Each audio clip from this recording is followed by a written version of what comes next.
Berfikiran negatif seringkali muncul di dalam diri seseorang. Ini boleh terjadi disebabkan banyak hal ketika seseorang suka merasa tidak bahagia saat menilai orang lain lebih sukses dari dia. Ketika seseorang merasa tidak bahagia dan berfikiran negatif ketika sedang melihat kesuksesan orang lain, boleh jadi dia sedang cemburu atau merasa tidak puas hati dengan diri mereka sendiri atau dengan apa yang dia miliki. Orang yang sering berfikiran negatif dan nampak tidak bahagia dengan kesuksesan orang lain sering menunjukkan tanda-tanda khusus. Berikut tanda-tandanya. Pertama, cemburu dan iri hati. Orang yang suka berfikiran negatif ketika melihat kesuksesan orang lain seringkali merasa cemburu dan iri hati yang kuat. Mereka merasa kesuksesan orang lain akan mengancam posisi atau pencapaian mereka selama ini. Penelitian yang dilakukan oleh Personally dan Individual Differences 2016 telah mendapati bahawa cemburu adalah reaksi emosional yang umum bila mengetahui kesuksesan orang lain. Ketika sifat cemburu ini berlebihan, ini menunjukkan ada yang tidak beres di dalam hati orang tersebut. 2. Selalu mencari kesalahan. Orang yang berfikiran negatif saat melihat orang lain sukses biasanya akan sering mencari-cari kesalahan orang.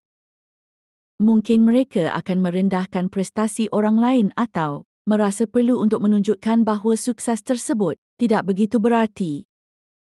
Seseorang yang suka berfikiran negatif biasanya menilai kesuksesan orang lain didapati dari cara yang tidak benar. Orang yang tidak bahagia jika melihat kesuksesan orang lain cenderung akan menghindari atau mengabaikan prestasi mereka.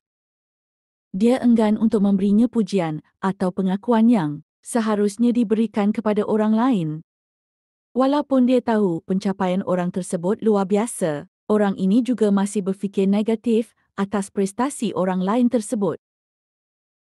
3. Menunjukkan respon negatif.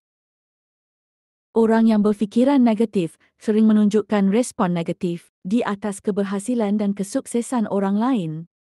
Mereka melihat kesuksesannya adalah sesuatu yang menjengkelkan serta mencemaskan buatnya.